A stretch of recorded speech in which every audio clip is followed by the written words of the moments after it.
In 1930, India was still the jewel in Britain's imperial crown, but a small man in a loincloth was proving to be a very rough diamond indeed.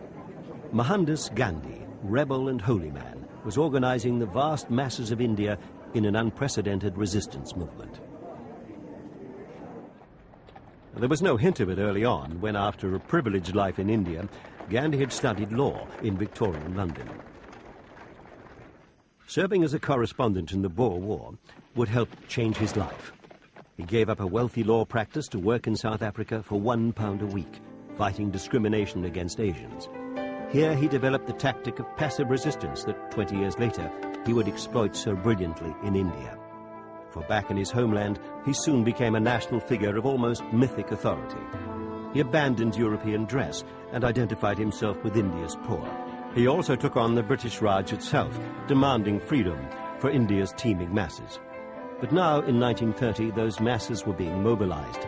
Gandhi had called for a march to the sea to protest the salt tax, and his people responded. They set out from every corner of India, simple peasants and fierce tribesmen, from the river plains and from the towering mountain country. When rioting broke out, troops had to be called in, and the British had to appeal to Gandhi to help restore order. It was a pattern that would repeat itself throughout the 1930s. Gandhi would be arrested, riots would blaze all over India, and eventually Gandhi would be released to act as peacemaker. It was in 1946, with a new British government in power, that Gandhi was summoned to the Governor-General's palace in Simla. Here, Lord and Lady Wavell put a brave face on a humiliating truth. The British were being forced out of India. But there were huge obstacles in the way of independence, and one of them was Muhammad Jinnah, who wanted a separate state for Muslims. Gandhi, always the idealist, ever the conciliator, tried to persuade his fellow Hindus to grant generous concessions to the Muslim minority. He was given eloquent support by his admirer and great friend Pandit Nehru, the man who would eventually become India's first Prime Minister.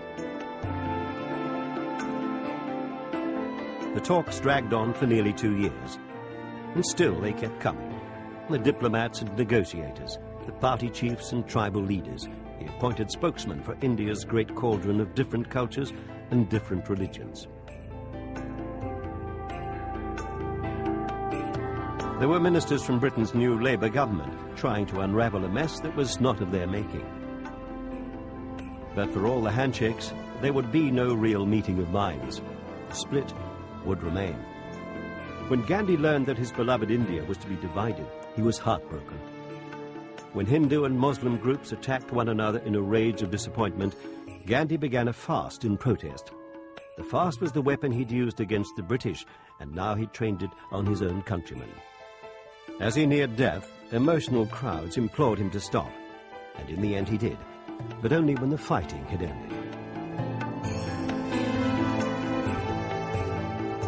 It would be the last heroic act in the life of the man they called Mahatma, the Great Soul.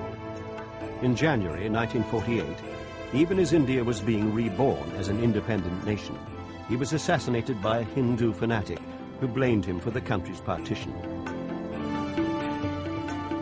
Now the Mahatma's countrymen in their grieving millions, Hindus and Muslims, Sikhs and Parsis, were bound together by the enormity of their common loss. A great spirit had moved on. They took the ashes from his funeral pyre and scattered them on the holy river Mother Ganges.